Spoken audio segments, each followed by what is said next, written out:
Balandia, micro du Pasteur Bobo, partout où vous êtes, à travers le monde. Mbote, vous allez micro du Pasteur Bobo, Nakati à Washington, d'ici, vous allez à Pisa, na Mboka ya Gino Will, vous allez voir, Toko Solo la Pisa, mais vous allez payer na Yeme Gino Will, Mbote Gino Will. Losako mwana somi ekolo Congo, losako mobundeli monene ya mboka, losako mopanzi sango esengo ezali ya biso batuto ya mbio na kati ya mboka ya Sam oyo tobengaka États-Unis d'Amérique, basusu babengaka yango la capitale mondiale du bio. You welcome, ndenge balobaka, soyez le bienvenu, toyambio maboko makolo yako fungwa mapenza tozala ensemble to bundela ndembo kana biso la République démocratique du Congo. Tout cela, ils n'ont rien à cacher. Babon Bagale remonté. Gino Will, au bandit, nous savons que Calapisa et Calamingité, mais les lots sont autant aux États-Unis, autant à 10 personnes, tout de la Congo. Nous avons au Kitata 8 personnes. Nous avons au Kitata 6 personnes à Okita. C'est pas autant à Combo, il y a Gino Will. Gino Will, tu as pu abîmer Nenglindi. Gino Will, la parachute, au Bine. Kolingamboka et pas Nauti. Bisika nyonso na tambolaka, bisika nyonso na kotaka, soki bapesi yo mbote, bakotuna yo, where you from? Outa wapi? Alors que mboka oyo, ezali ya Américain lingi koloba, cosmopolite, naza moto mwindo. Mais pourquoi nga naza mwindo?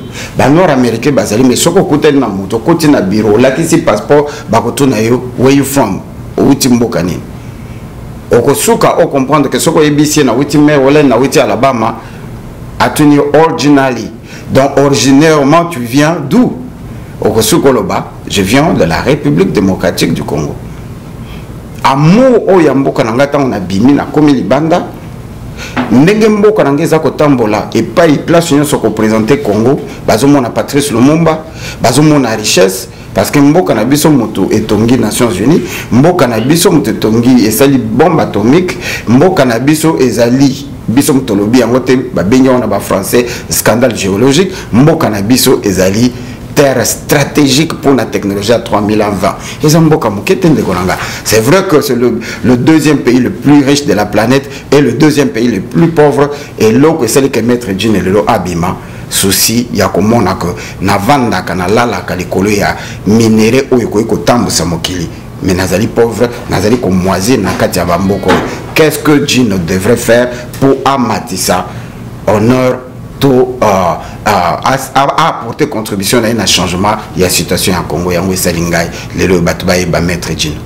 Tout ça, nous sur la penza, on va faire les belles penza, balanda kayo, on a ces nings à la gaga, et comment on se met Nathalie, Gino Will, Nathalie Micro du Pasteur Bobo, Nathalie Fabien, Nathalie Kerwin, Nathalie, on a parmi bateaux penza, c'est l'équipe nationale, Gino Will à la catimé.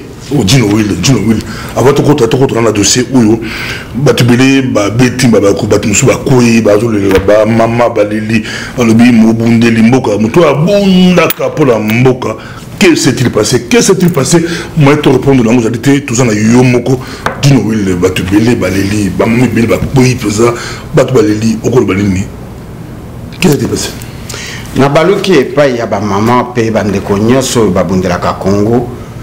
Bande konyoso babeti libaku, bande konyoso bazoki na mitema na bango, na lobi bolimbisa ngai.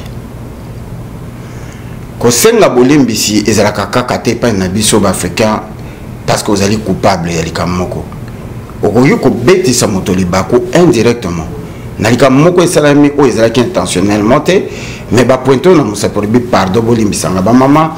Vraiment bande konangai famille nanga bande konangai bana nangai bande konangai ya famille munene ya mama Congo moto nyonso ya koisamaki moto nyonso ayoki pasi moto nyonso alelaki nangai na ba coup de fil tozui na ba réseaux sociaux tina minute tozali koloba devant micro ya Pasteur Bobo na sengi bino bolimbisi ezali pona pasi oyo boyoki pona pasi oyo toyoki bolimbisi ezali pona ndenge déshonorer entre guillemets indépendamment de la volonté nabiso et le koto benga ka combat nabiso.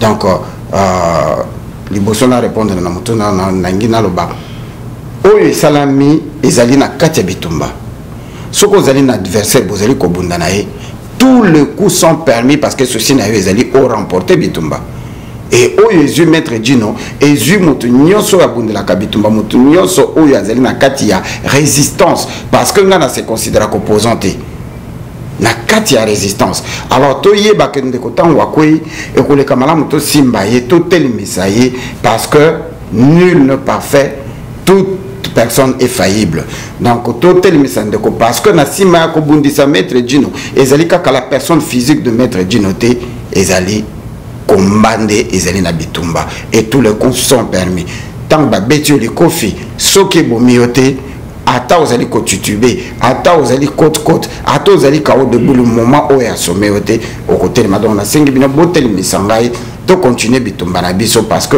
oyo salami et c'est salami l'eau est passée sous le pont on ne peut pas le remettre to kende liboso na komba na biso comme pasteur moi la konnalo izate pour yesu mokuto a epsaka batu babamba oyo azodi banga abamba moi si wana bango tu bakima bakenda bazake belé en son ata moko abamba bangate mais toujours mama Congo pasteur Bobo tangi kombo ya yesu na ngena expliquer ba maman ah mama okolimbisa ngai mama Mimi mama Lumière mama Bijou mama Coco Madera ba mama nyonso baleli yesu tango azalaki na ekolosi abomaka nani azwaka mwasi ya nani aviolaka nani mais pour la ligne après humiliation ya kochaye place où ezalaki réservé na miyibi na batu mabe na ba criminel et loko nini esalaki que ba chaye ne koloso après ko chaye ne koloso avant ba bomaye pourquoi il fallait ba longola e bilamba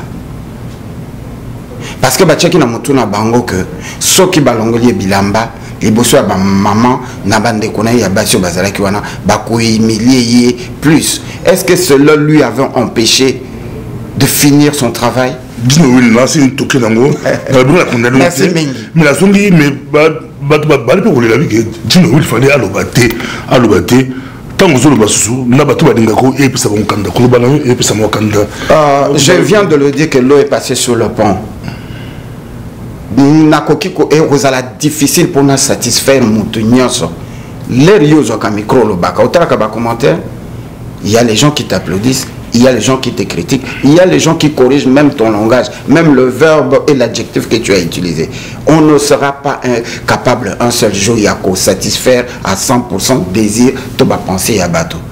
J'ai réagi, c'est déjà du passé. Nazongi awato continue, musala to continue comme. Trop de cas, mais là ça n'a eu tout kutara mon cœur il y a de ces mots sortent de grand peu mbangu, baton ba critiquer ce pasteur Bobo, boza l'Amérique face à face na Dino Will, mais au le kimbangu penza au le kimbangu Dino Will le yobu na pour la Congo penza. Babi on sait le pire qui va taper perdre, on sait le pire qui va taper perdre na domaine on a quelles leçons trop plus à Subango est-ce qu'on a combat là au Bunda sous dans le domaine on a tout battre les missions au bégué au sein de Bandigo va combattre battre les missions combien contrôler je ne veux pas aller ici dans la interview à Bamo dur que plus pire que battre perdre Dieu n'a boma battre combien na kundi ba mama boni na katia ba fausse commune na massacrer battre combien na tie battre boni na prison na yibi mbongo ya nani na salaka 12 heures par jour 6 jours par semaine na kati ya mboka oyo tomi komisa biso moko ba esclave pire que le PPRD na tindi bato boni na zile pire que le PPRD c'est moi qui ai fait que babenga Congo la capitale mondiale du viol pire que le PPRD ngamoto na sali que le exode to comme 10 millions na kati ya diaspora to zonga kate pire que le PPRD ngam na tondi si ba prison à Congo non on ne peut pas aller avec le jeu du monde. Le PPRD c'est l'incarnation, il y a diable, il y a Satan. Bandeko, vous allez kolanda biso. Pire que le PPRD, c'est quoi? Pire que le PPRD, Moutouazan qui passait, ça fait partir d'un passé. Et c'est ce que je ne veux pas ici commencer à faire des émissions pour essayer de corriger le passé et justifier le passé. Na bota maka na kolaka, na beta kabale na sakanaka na salaka nyoso mutako ko sala, na yebaka teke mukolo moko na kozala mutu oya kotelimela mboka nanga avec honneur. Et bato bazali ko kende ko fouiller na passé nanga. Bande ko bota la musala tozali ko sala, bota la fruit ezali ko pesa. Tozali boni na kati ya diaspora, tozali boni na kati États-Unis. Près de 395 000 Congolais, s'il vous plaît, 395 000 Congolais. Combien de combattants? Tous 6 000 Congolais à Washington. Combien de Congolais baza pour nani mettre du naza kobima. Tango nazala kana no combattants méchanté. Tango na komaki na no mettre du avec éveil patriotique te. Moto yeba kinga te. Bato bayebinga pona musala o nazali ko sala. Bota la musala tozali ko sala. Bota la chemin tozali ko kende. Je n'étais pas comme ça 4 ans passés, je n'étais pas ce que je suis aujourd'hui 6 ans passés. Et avant ce 6 ans, avant ce 4 ans, j'étais quelqu'un qui s'appelait Gino Will. J'étais une personne, j'ai eu un parcours. Ce qui va ennemi na biso ba ko utiliser parcours nanga pour ba affaiblir combat T parce que le leur aussi a confié imbécilité. Mais de Konabiso, comment il s'appelle moi on a biso Cédric Nyanza Amiboma combien ils allaient continuer. Donc nous sommes dans un combat qui est perpétuellement, nous sommes en train de nous compléter. Ce qui est le anéantir physique comme un maître Gino, mais bako anéantir combattre parce que nous luttons et il y a déjà beaucoup de petits maîtres Gino au Bassi Babotami. N'est-ce pas où il y a ça qui éveil patriotique? Chez qui n'a ça qui éveil patriotique? Nyon so bandeko ba panzi sango mineno lelo babimi. Ozo monate que tozo kende na concept il y a éveil de conscience. Éveil patriotique, Maître Gino n'a qu'une goutte d'eau dans l'océan de ces combats. Donc, réellement, tout focus na combat, tout focus na moto na passé. Parce que, et le baki, Maman Rose, ce qui bâtit, bisogno se passer na biso na bilongi, n'a pas perdu, na opposition, na combat, personne ne se mettra debout. Parce que tous les bisogno n'a passé. Tous en ayant rien à cacher, d'autres disent que Gino lié moko à une vidéo à bémisser ou la canne kaka à bémisser ou l'enco lié moko à bémisser en nous sommes le billet bah à cœur bah continuer la vidéo nayo bah nous sommes le billet il y a des spéculations vidéo éminée aux autres ça n'a loko oui tu connais baba Gino il fallait pas l'oba ce qu'on a zolo bani na minute yo na sina l'oba que je suis victime naza victime elingi koloba que vidéo wana ezali quasiment impossible sur quelle base il y a conception ata naza liboma ata naza na kati ya komba na kozwa bolumbu nanga na italien yango deva bato pona gagner nini.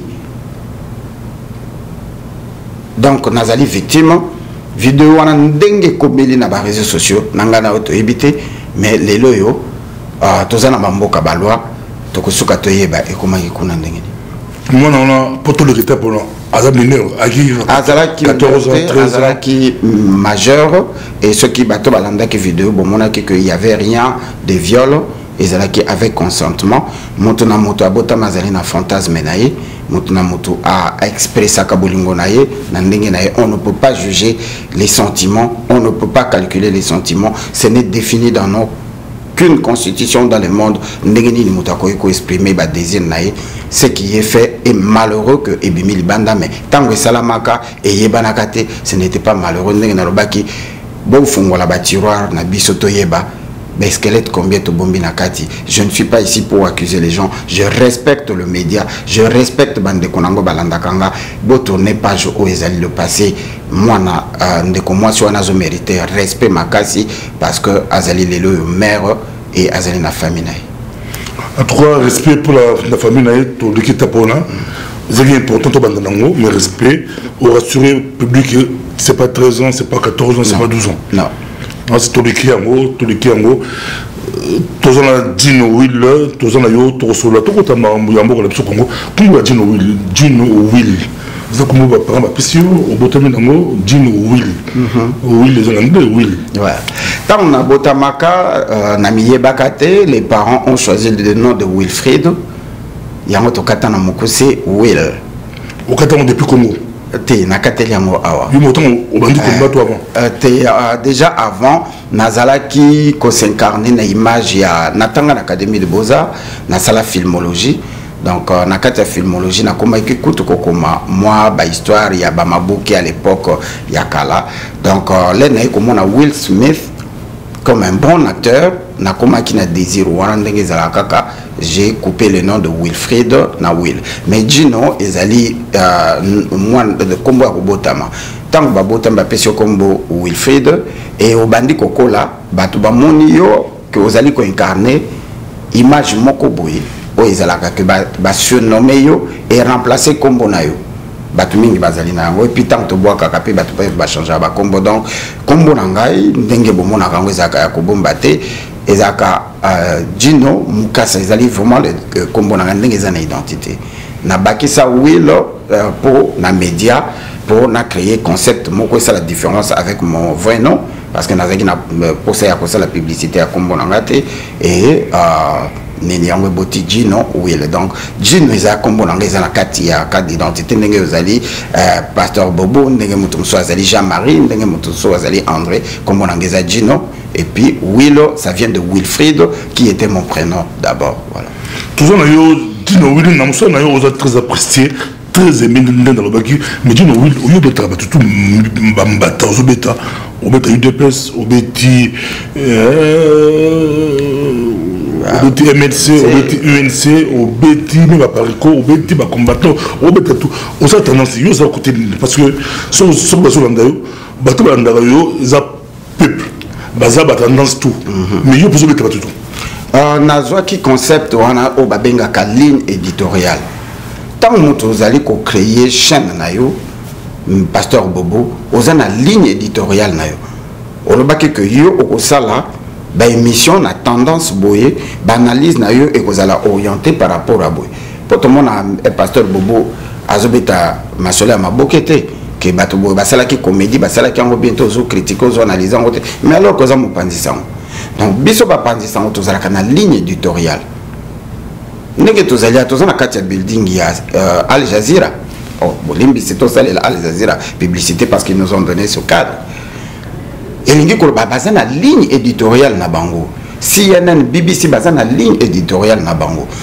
biso nyonso tango to bandi ko mona que ozalaki kaka ko intervenir na ba show au komi lelo ko incarner une image au sali concept na yo moi je me suis posé la question de savoir na vie mais tout ça ko condamner PPRD mais le PPRD est composé par des Congolais tout ça que le bambou qui est occupé mais l'opposition fait partir du gouvernement na sens ni Mukonzi opposition na kati nango eza composé na bato ba bengi ba député ba congressmen ba sénateur ba chef d'entreprise oyo bazali na kati opposition mais l'opposition travaille avec la majorité okoy ko séparer en côté bazala kabinemité bazala ka adversaire parce que bato bazana opposition bazana posta bazwa pouvoir donc bazala kabinemité alors si ko biso na kati ya combat tozali na ba résistant tozali na ba opposant tozo former classe o ba bengi opposition mais bande ko biso tozala kana bango ils travaillent avec la majorité présidentielle donc o biso tozo benga occupation est-ce que tu sais de qu'on a besoin d'engue Socrate à l'oba connais toi-même non il faut tout ça la rétrospection tout ça la étude de conscience tout mita la bisomoko place nini tozo fongo la porte pour monguna à kota est-ce qu'azo côté là à travers armée azo côté là à travers ba homme politique azo côté là à travers l'opposition nani azo sala que opposant anganzama c'est pourquoi na orienta qui éveil patriotique vers l'opposition la bande liango nous avons décidé na éveil patriotique orienté bitumba na biso mingi na epa na biso moko auto bengi autocritique to mitala pona ni lelo yo nazongi na kambo bolimbi sanga bandeko maître Dieu na lobil kamweza ko toucher combat mobi c'est parce que to mitala kate alors bandeko na biso to bengaka ba opposant basalaka na kati ya gouvernement comme sénateur comme congressman comme député mokonzi na bango nyonso tu ezali Hippolyte Kanambe. Olinga te po bazwaka misolo so Hippolyte Kanambe alobi lelo ba député ba kofuta mate ministre ya finance akofuta bango te parce que meeting de outil na mokonzi bango nyonso ba bengaka Kabila nani président de la République. Alors je me suis dit total comportement ya bande ko na biso ba bengi ba opposant na ofongo la parenthèse bande ko bo limbisa awa et pas ya bobo to le baka vérité tant bande ko na biso bazoya awa ya ba politicien to yambaka bango to zalaka na bango to melaka na bango to liaka na bango to accompagnaka bango na ba réunion mais bayaka déjà na ba document na bango na kati ya ba farde bokei basololi bazi document ba pesi bino boyebite na kati ya document wana bakomi nini. C'est ainsi que dans le cadre de l'éveil patriotique, to koma ikokoto e bango poto yeba e yango bazala kapenda ba nani bayaka kosala nini nani abengisaka bango bato bango babengaka ba décideur yango ba nani basala kanini. C'est ainsi bon mona kibiso to posani pembeni Anthony Gambino, to posani pembeni ya Tom Periolo, to posani pembeni ya Herman Cohen. Oyo bango babengaka ba décideur poto yeba bayaka kosala nini bayaka koloba nini ba recommandation nini bazwaka comment bazo lead biso pona nini pongana yo to bengami ba combattant ba résistant ba patriote ozali banda tozaka na mboka te ezali même na kati ya institution avant ba yamba bino ba kotuna bino c'est quelle organisation vous représentez quoi ezana bisika mosusu gouvernement etreta kaka na gouvernement alors ba remarque na biso ba suggestion na biso ba idée na biso soki to komi on a memo to pese la kango kaka à travers marche bo sali marche na suka marche bo déposer meme na bino et que na département d'état et que na congrès batali yango ba kondima yango mais soki za recommandation bo ko luka boza la structure moko liée na gouvernement.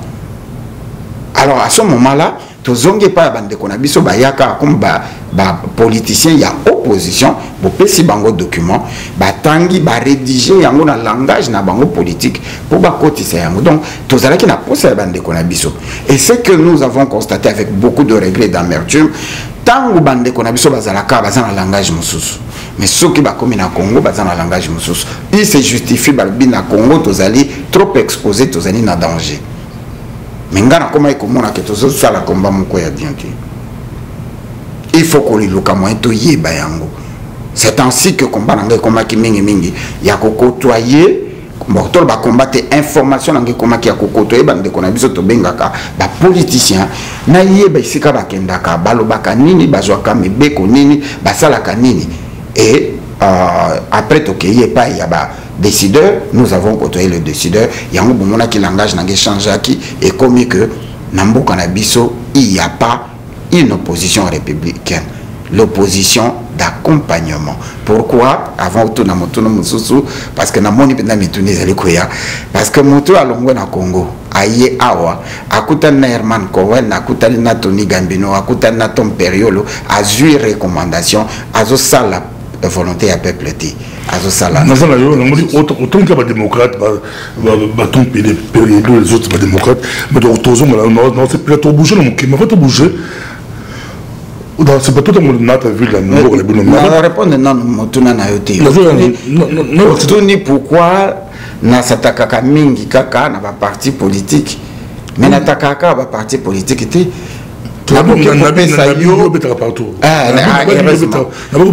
même bisoma ba combattant j'ai fait combien de vidéos on a lobby la médiocrité a commencé avec nous. Il y a une question pas ba combattant c'est quoi ba combattant na Genval surtout la Genval tout le monde la Genval ba politicien ba autour na Congo ba yebeli na Genval autour et tiens c'est que de Mulumba ba sololi ba combattre avec des bandes ba combattre avec des bandes peut-être au monde ba d'autres centres publics qui a ba combattre ba soigner ces ba politiciens comment bien boya wa beaucoup bien wa biso toate ba so il faut biso tokota o ba bisote de ça ba dona ko ba bino bisote mutabeng si biso za UDPS botu na tiba la porte ba aide bon ba fanda ba fayulu ba ba fandi ba combattre ba taki ba ba bino bisote botu na tiba la compte UDPS.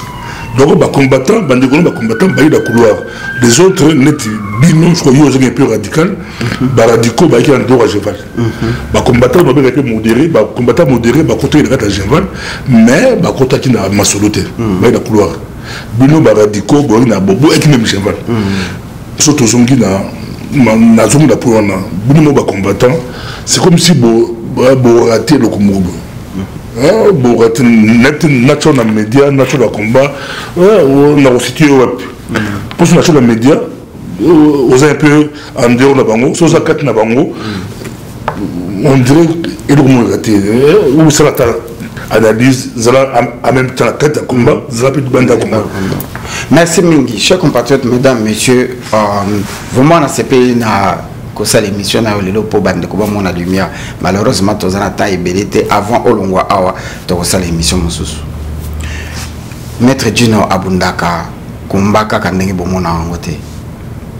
Ndeko na bino modèle ya combat to bunda so batunyo so bakomu ko bundango boye kozala kitoko mingi lingi ko lobaki totala kaka lumbe mwete to telemina babala to gangite avec bande konyo aux États-Unis toutes tendances confondues parce que les États-Unis en grande partie combat n'engage à n'importe la cavité tout le monde appartient à la classe politique moko boye mais tous la méthode moko ya ko sangana o ezaka que quel que soit ba problème na biso so ki lelo ndenge ozali atolo bilobi marche kozala okomona biso nyonso UDPS tout osangani comme si rien n'était na kosa la vidéo lelo na critiquer combat na critiquer UDPS mais lobi okomona ngana bande ko UDPS bakola ya vrai amour ezali mais na kati mutema to ebite tozonga na likambo tangu jemva les okende ko salama avant jemva les salama to betaki moi ba bureau to kotaki moi bisika to yokaki déjà et pas ya bato bazobenga ba décideur que après avoir constaté qu'il n'y a pas d'alternative nazo répétant sur noir et blanc na kotanga mutu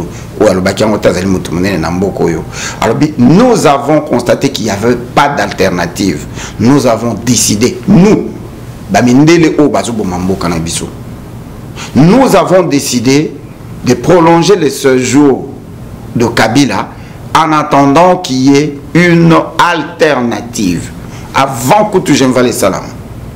Nous nous sommes assis chez moi na ndako oyanga na lisanga bonganga na yaya nangai José Makila pe bandeke basus. C'était chez moi. To Betty Jacques Daniel Boiti na 4h du matin ba vérité bande ko bim. Bande ko no beta ngona mukuse ya pour tous en 4 émissions. Donc nous avons infiltré notre propre opposition pour to yeba masolo nini beta ba kombo na tangilelo bazar. Je n'ai cité que deux no bazar pilelo. Donc tant que to yebi angolo bina tongo to ke ko beta ba porte mususu. On nous a dit ceci. Jacques Matanda témoin. La vraie opposition au Congo, c'est l'opposition combattante de la diaspora. C'est la raison pour laquelle ils ont demandé à tout le monde de se mettre derrière Papa Etienne Tshisekedi. Ndeko Bobo, Bandeko Bozola Nanga, raison oyo ba décideur ba décida que tout le monde ba kende Genval, ba Michasi ma Papa Tshisekedi. Ezala ki pona ko pesa e honneur te parce que balinga ki Papa Tshisekedi asila ndenge asili. Ils ont la destruction parce que boye quelques mois avant ou une année avant n'est-ce pas que l'ambassadeur Bakenda comme on a papa Tshisekedi balobi nae pekisa batunayo maile nepsizala kamukuse. Il voulait détruire ce qu'on appelle l'UDPS, c'est qui patrimoine national. Je n'ai jamais été membre de l'UDPS inscrit au Kosolola naba bekonyo so ya UDPS na ningi kotanga ba kombo na bango awate ba koyebiso que j'ai combattu comme un membre de l'UDPS tilelo. Bako na koki ko sala ba critique mais quand l'UDPS se réunit na kenda kana sista kana réunion naza koyeba mais batu ba yeba ki modindo ya masolo te kelo ko nezala ki po ba silisa. Papa Tshisekedi, c'est-à-dire quoi? Papa Tshisekedi incarner l'opposition, la vraie opposition au Congo, incarner, représenter le peuple congolais dans tout son ensemble. Maintenant, c'est pour tout le monde, Nagata Ville, tout le monde, Nagata Washington DC, tout le monde, solo, basé Belé, Bafandi, Balikolandayo, Balaposa Baïba, vérité, vérité. Mais nous, on a signé un conflit, mais qu'est-ce qu'il y a un conflit, mais nous, tout Bolokani, Bossololi, Boyokani, Bolo Belangote, n'a pas dans le bi, dossier la bino sur là, Nazipian, pour le respect à Binotou Bolobi, Bozipa, Bossolola, tandis que c'est peut-être sur lui, écoute en live, tant que nous participer dans le dialogue là bino. Ndeko, na kati ya famille, na kati ya entreprise, na kati ya société, na kati ya clan, moi, malentendu ezangaka te. On retrouve nulle part. Joa banami balé ya mapasa babotami, même bazana ba bébé tcha bango na kati ya berceau moko. Bako beta na makolo, tisuka nango, bache misepi na monoko, basimba na liboko. Tozana kati ya bitumba, tozana kati ya famille munene ya Congo. Comment pouvez-vous imaginer que tozanga problème, tozanga malentendu? La plus mauvaise des choses, ezali à continuer à bakisa carburant au pétrole na moto oyo ezali. La moindre chose c'est ezako bomayango. Chaque fois beaucoup de les problèmes na kati ya famille et que so bosolo liango te ezako continuer ko persister mais ce qui bosolo liango et bomaka moto.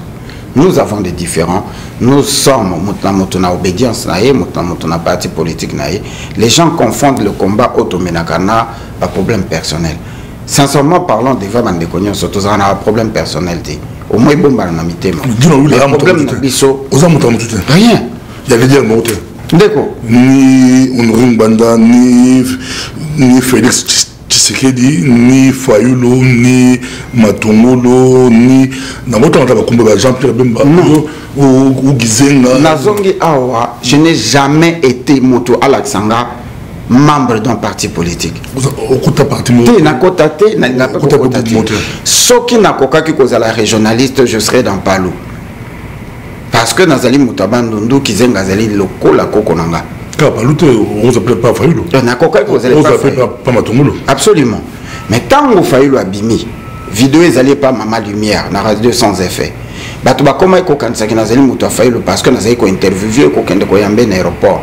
C'était parce que Fayulu a bima qui a continué un concept où il y a lancé qui campagne, pas de prolongation de mandat, pas de changement de constitution. Mais Fayulu n'a qu'à adopter le langage. Mon akai na t-shirt à pembe na bana makila na manifestation à les 15 le 19 le 20 le 21 bato bakufaka na 2015 2016. Donc l'air loko angomane salama kito yambaki po akomaki na langage de combattant na leka na sala déclaration que je ne suis pas membre de l'ECD mais nazo supporter parce que to comme langage moko mukolo Fayulu akobima na kati ya concept ya oyo biso tozali. Je vais me détacher. On se détache. Ndena se détache qui qui nazalaki membre. Ndenge moko le loyo na mona qui est pas ya matongolo incarnation il y a une nouvelle classe politique mais tango akoti makambo ya kokende ba élection na sali na ye deux interviews suboyo ka ba mituna nanga aila ki sabiso différence entre 2006 2011 na élection bazako kende alors que motazo organisé l'élection nazaka mutumoko la CENI et la CENI c'est un organe dépendant de la majorité présidentielle. C'est ça le combat. Nous ne sommes pas des ennemis mais nous sommes des gens qui observent na cadre média. Je côtoie tout le monde mais je ne supporte pas la personne, le parti politique, je supporte les idées. Je n'ai pas reçu le CSG de l'UDPS, Naïveil Patriotique. Tout solo là qui toko. Mais na benda peu d'informations kaka na bikotu na imetuna. Ndeko na biso Marcon Poyi Azala qui président régional à UDPS n'a pas organisé une interview avec ndeko na biso nani Félix Tshisekedi. Donc biso tozo sale la mboka. Dis-le merci Nancy. Merci.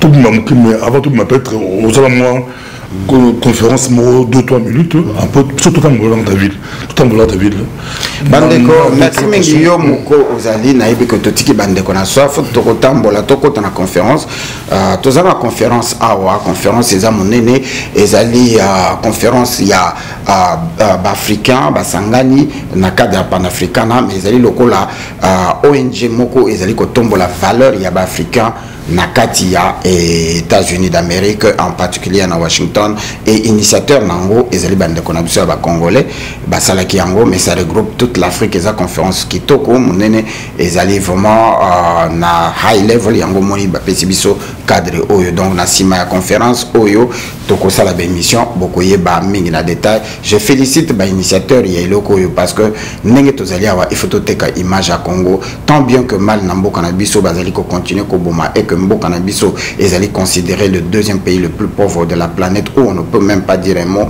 mais Tozali. Nalilo Bananga, ya soka avant de continuer, Bokolanda Biso, Tokoleka la Maison Blanche, Tokokende, na State Department, Tokoleka ti, na Capitole, et l'eau qu'on a mis dans le bas. Toboaka, Rosimba Mbangu, Nenge Toboaka, Ale Molo Tote, Nenge Toboaka, Bande Konyoso Tote, Tozala Kana Bango Mate, Kesoki, et l'eau que Salami Tobi, Mbangu Rossi, Lelo, et Bembe Rossi Bayibi, Bakomi ko distraire Biso, Bakanginde que les airs, Nyonso Wana Bazako calculer. Ndengeni ni bako continuer ko distraire biso tina mois de juillet bako yebisa bino qu'il y aura pas des élections ndenge machine na bango ba uti ko zona na nini na Corée, même la Corée est en train de refuser la responsabilité ba yebi machine wana te bande ko mingi akoloba avec maître Bobo toko solo lebele toko solo. Merci beaucoup, merci beaucoup, merci to continue, merci.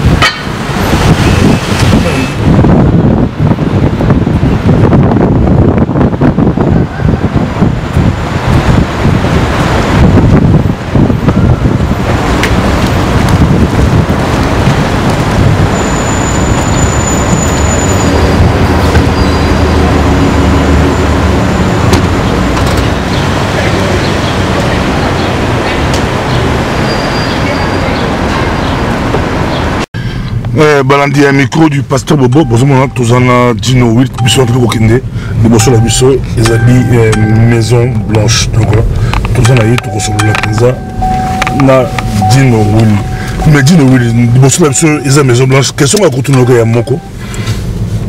Pourquoi Trump a eu, mais Kabila a quitté, on dirait pression et quitté par rapport à Moutou Afandi dans la Maison Blanche, Trump, par rapport à Pirello, par rapport à Obama, on dirait Tozongi Mwasima. Tozongi Mwasima, Penza Telingi Kolobake Tobo, Sanakelo Komoko, que le président Oyo Bazaka élu dans les États-Unis d'Amérique, Bazali Bana Misala Yaba Corporation. Donc en réalité, Bazali Bata Misala. Alors, yo ce qui bazio na Musala, Obimi PDG, Bako Betelo Maboko, Bako Kumisa, yo a Tozu PDG à Sika. N'est-ce pas? Mais PDG a copié ce meeting de naïté parce que ce que vous avez dit PDG à OGFM. Aux autres, ça l'a accompagné à l'État.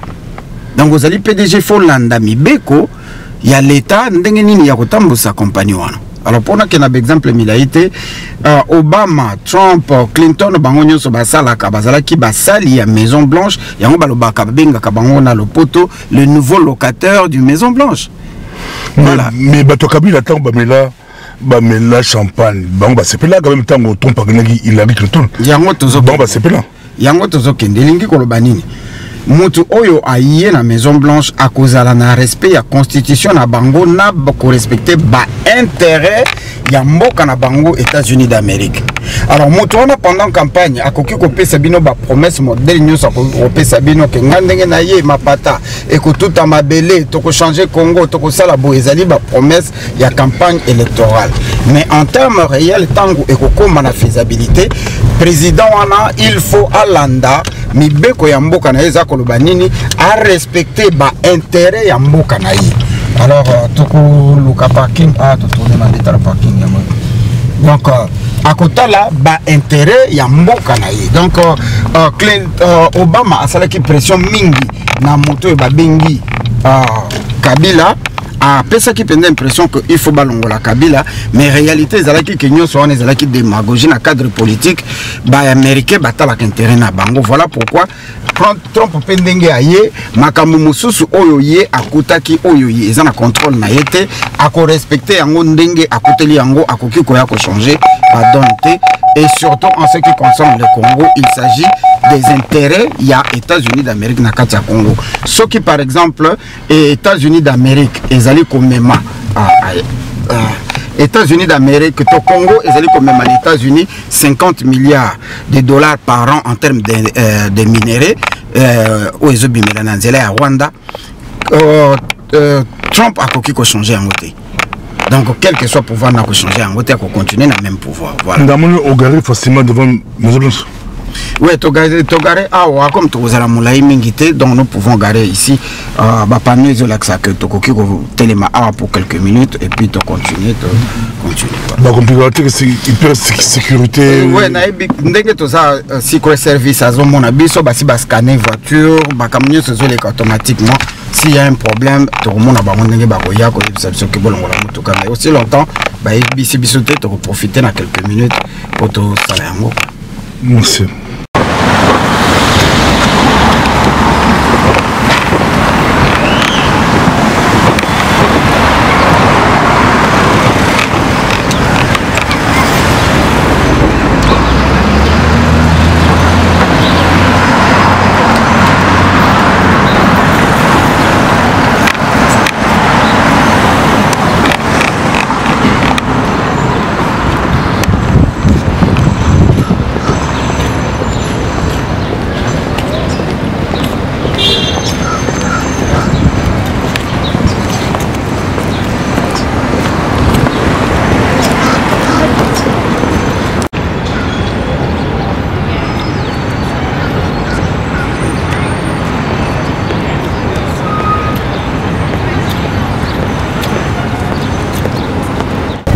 Toujours toi devant Maison Blanche,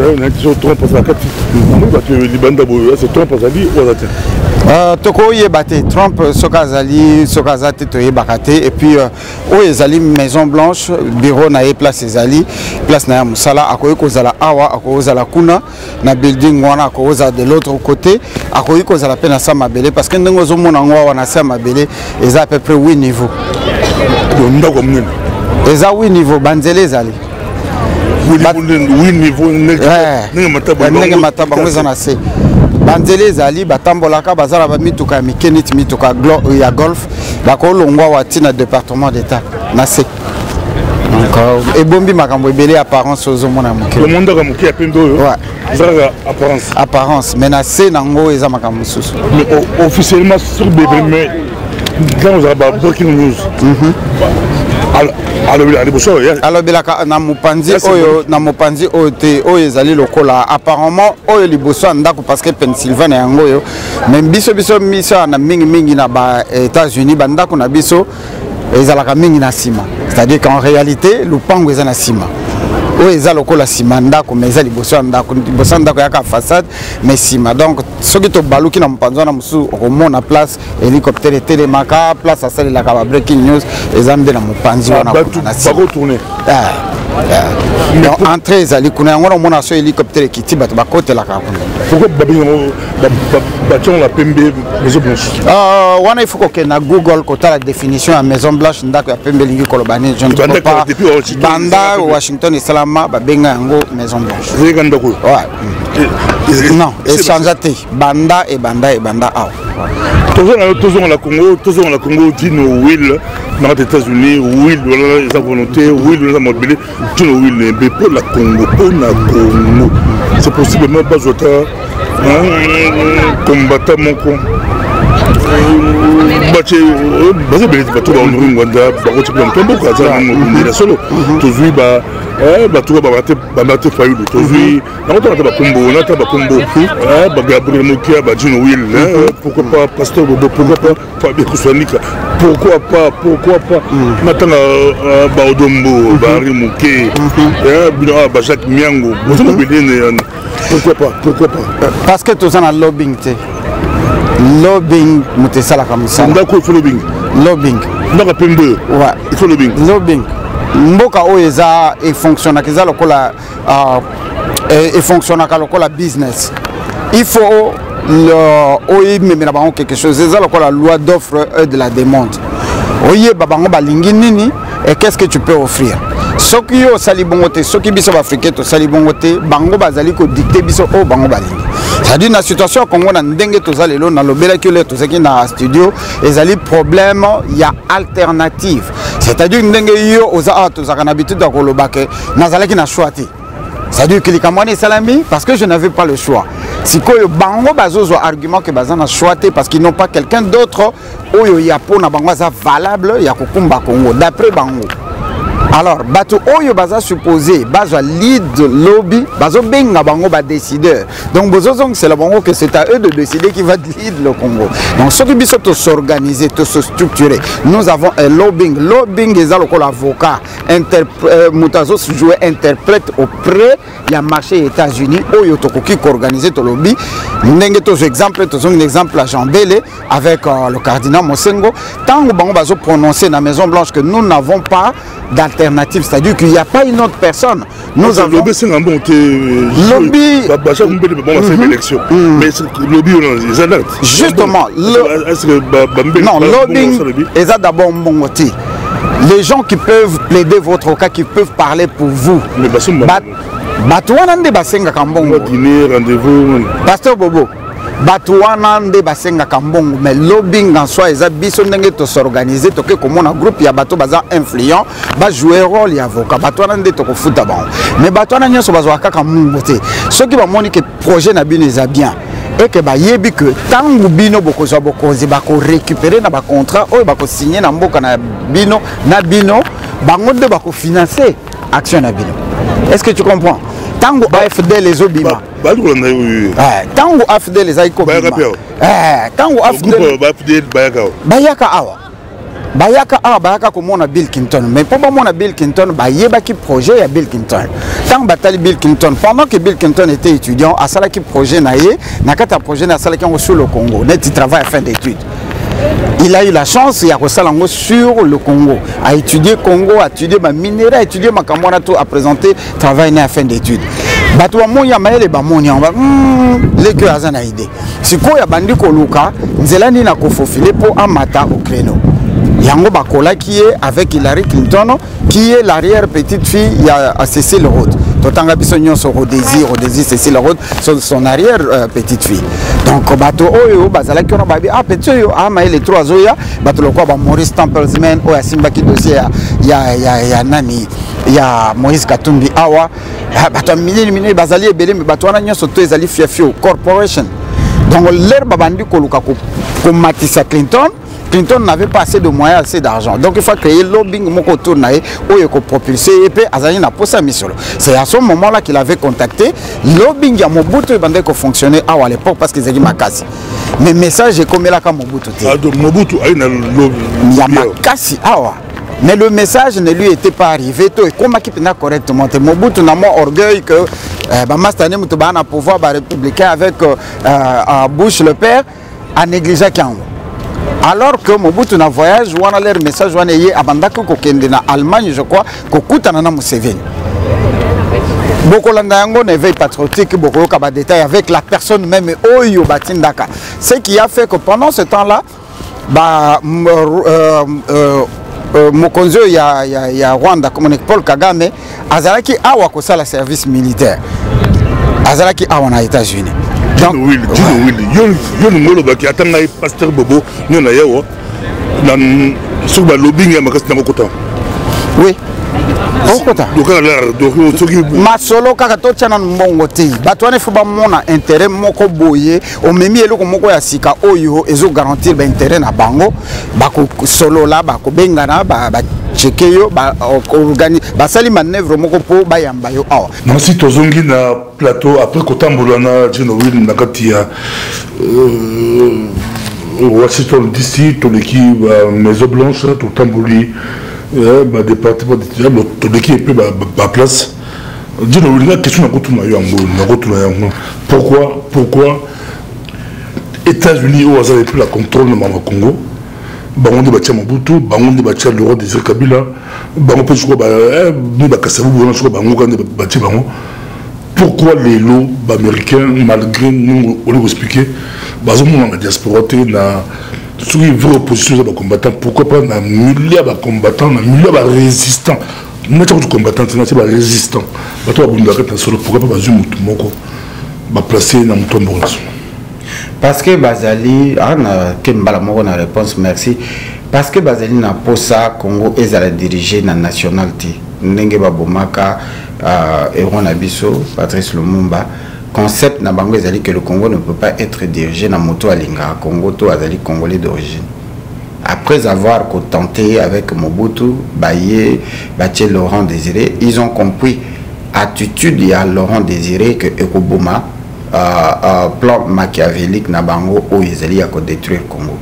Alors on a expliqué au moment beaucoup c'est la bande de Kobazola la biso beaucoup moins on a une émission éveil patriotique avec Ndeko Igosé Ndeko Messézuel Peno Congolais to meka kota na modindo nango et ce que je vous dis est documenté est vrai. Le concept qui est sorti au Babengi ya mondialisation na kati ya concept on les lokola kindoki bakola sabino définition mosusu ndenge tozali na démocratie. On vous donne une autre impression de ce qu'on appelle la démocratie, alors que la démocratie qui se pratique aux États-Unis n'est pas la même démocratie utilisée en Afrique. La démocratie dans nos pays de tiers-monde ou le pays en voie de développement, ça veut dire faire la volonté des Occidentaux. Il y a un monaka, Motoloko la Kadhafi, qui ne faisait pas la volonté des Occidentaux, il faut pas bombayer. Batoloko la Basamora, Machel P et Belé Torotangavate. Le concept il y a Congo est un groupe de gens qui collé contre le concept il y a mondialisation. La mondialisation est un chapitre moko o babengi 1 billion project 1 milliard projet. Projet wana est ko constater que un peu plus tard dans l'année à venir la Banque mondiale muteko banda ko contrôler ba minéraux nyonso o ezali na sous-sol il y a ba pays en voie de développement ou la pays sous-développé. Et que ça la sous-dépendant na gouvernement. Balingi ba bandelo ko na parti à Congo. Alors surtout zongi sima bokoki kotuna l'ancien ambassadeur Tatanene qui a une bonne documentation sur ça. Okoya komona que pona ni ba bengaka mboka na biso Congo indépendant. Balingaki après les assises il y a 1885 88 tina 1919 balingaki Congo est un pays indépendant, pas dans le sens il y a indépendance mais un pays qui n'appartient à personne où tout le monde entre guillemets les corporations bakoki kokende kozwa ndenge balingi bazonga qui na concept wana. Alors na concept il y a mondialisation et a partie où ils a ko gérer au babengi 1 billion project qui consiste que bamboka lokola ba Congo défini comme tel stratégique ne peut pas être gouverné par Motomoko ou yo bango ba na contrôle na été. Alors concept na bango il y a les bosso ezalaki est-ce que va diviser Congo, va créer Mboka wana autozobenga Free Congo. Na ba documentation ba benga Free Congo donc Congo libre. Congo libre on est ko baté indépendance, c'est la liberté dans le sens que ba mindele ba ko banda ko ya ko zwa ndenge balingi. Concept ezalaki wana. Et les Rwandais o ba bengi batuti par malchance to parcours ya nature va profiter ka katang balongo les pouvoirs et pas Mobutu qui était les va profiter to bazu bango on le peut un grand débat va rendre azar histoire va des projets coutani ou bazu bango za planifié calculer bazwa ki bango pourquoi bango bazu bango parce que ba bomaka facilement et ils ne réfléchissent pas. Depuis l'époque on a les Belges tant que Baéré qu'on récupéré Rwanda Urundi na maboka Balma après avoir perdre guerre mondiale récupérer qui bamboka nyoso Allemagne a na contrôle nangonde baye ko Rwanda Urundi baye baki déjà qu'il y avait un peuple qui était en train d'immigrer parce que bango bazali ba nomade et bavanda na mabele wana te même Rwanda ezalaka victime de occupation et touti même Uganda batwana bakotaka bayebaka bango que baza manipulable babomaka facilement bayokelaka kamundele ba respectaka mundele yango bazwa ki bango bazwa par hasard. Et Bill Clinton, avant Bayakozwa, Kagame na Museveni, ils avaient envoyé un message à Mobutu Tokosala Nango émission. D'ailleurs, c'est pourquoi je cherchais Nazwa Papa Ngwanda pour Ameka expliquer le Kwana pour Bisoto Koti Penana Modindo Toyibi qu'il y avait une personne qui avait été déléguée, Monsieur Massini, pour Nakoyebi Mobutu parce que Clinton cherchait l'argent pour financer la campagne naïe. Azaki na posé un bon et pas Mobutu à peu près 100 millions de $. Azaki na ngoté. Exactement. Alors l'histoire se répète. Il y a Mobutu siko mbongo et komakati. Parce que il y a staff naïe, ba minimizaka et le Mobutu azaki na confiance et pas ya Bush le père qui était son ami chez qui il avait donné 5 milliards de dollars où il contribuait na création à CIA. Donc Mobutu était tellement calme, il était tellement rassuré que tant offre on n'ayait pas Bill Clinton à minimiser. Mais le temps bas au fond la mission c'était déjà trop tard. ba Museveni ba salaka lobbying moko makasi ba defaka déjà ba mbongo ba financer campagne ba tchakala alors que Mobutu yé a financé qui Bush le père. Tant Bush le père a perdre l'élection, Clinton a kangi maboko sikoyo a retouché les manches à l'objet voilà. Donc même stratégie avec Sarkozy. Ouais. Alors bango sikoyo na plan ya Congo, basala qui déjà projet ba créer mboka ya sika. Concept waneza lié na concept ba utiliser qui na Yougoslavie, ti na Sud Soudan. C'est-à-dire que sokinga na yo to sangani to lobi to sokata Congo et que to prouver que ceux to kati Congo aux en intérêt na biso entre guillemets, il y a ben batu ba ko investir ba bengi ba corporation. Tango projet wana ko sala ma biso to ko zala na barrière enfant na biso ba kolo mabele wana pendant 100 ans. Biso bato wana pour na batu ba ko se remplacer na pouvoir. Donc on a Congo bah qui na concept on a que bakata Congo va créer New Congo kozala contrôlé par le CIAT, Comité international pour l'accompagnement de la transition au Ebota AFDL RCD Goma CNDP PPRD na M23 et puis de RDF nalu ba bilo kona nyo sezala ki po ba vandi sa occupation mais l'air ba ko kata mboka place bomoni babandi déjà ko sala ba minembo banini mboka wana ekozala majoritaire touti et ekozala Free Congo qui sera contrôlé par le CIAT. Mais pour tout le monde,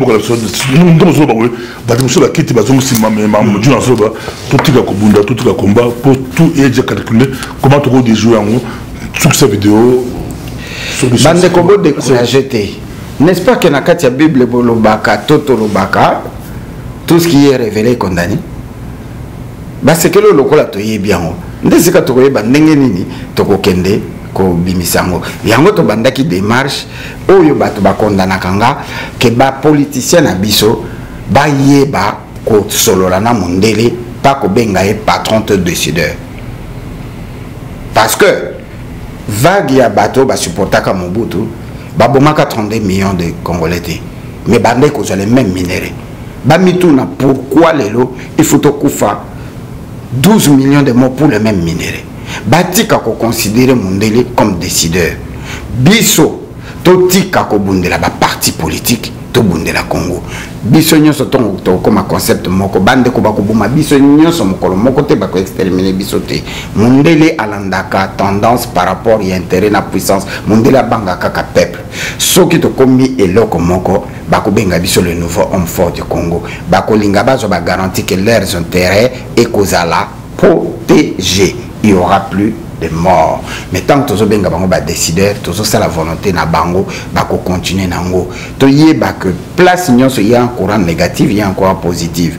Bato balinga ki basala plan machiavélique ya koboma Congo, bazali ko échouer parce qu'ils allaient ko simba té. Ils allaient ko simba té pour peuple la fongo de miso. Ce sont les mêmes personnes, ceux qui te se constituer, to tiki ba appartenance, to komi lo komo to komi idéologie mo to lobi élection et ko bote la biso l'autre côté parce que l'élection est créée pour na ko légitimer moto oyo mindeli ba poni neti awa baza déjà na bato.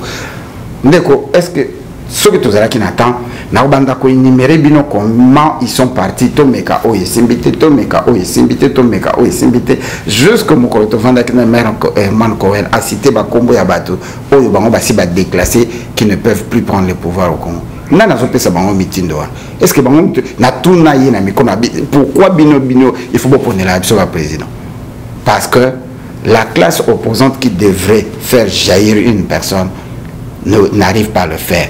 Il y a une réponse au Bango Bandaï, chers compatriotes, mesdames, messieurs, qu'il n'y a pas d'alternative. C'est pourquoi Jean Bélé a qui idée à créer et le Kobabengi élection, il y a dimsateur pour tout l'Axabango que alternative et Zalaka ou ignora Kango. Parce que l'élection démocratique, je n'ai pas si Jean Bélé monté. L'élection aux États-Unis, c'est démocratique. Nazongi, ça pose problème. C'est comme si c'est l'élection nationale. Topolum tout Landanga Olingi Obima Nalobi Boye Bato Oyo Biso Tokenda comment on peut justifier situation Congo Ba Ibsaki Biso que toza na alternative une personne que le Congolais aime et que tous les Congolais peuvent accepter mais cette personne là il faut Biso Toye Baye pour te protéger l'intérêt na Biso et quand on a pointé n'a ça comme exemple clair. Moutali Bosso qui n'a avec un projet de 300 millions de dollars, c'était Vital Kamerhe. Alors, basangi si batunyo son sima Vital Kamerhe, y compris na biso oyo, mais bakate yango bomona musala bande ko États-Unis basalaka ba écarté. Bayeli biso Moïse Katumbi. Yango na bande ko Moïse Katumbi balimbisanga. Eza na bloko oyo tolobaka que Moïse Katumbi peut être un bon opposant.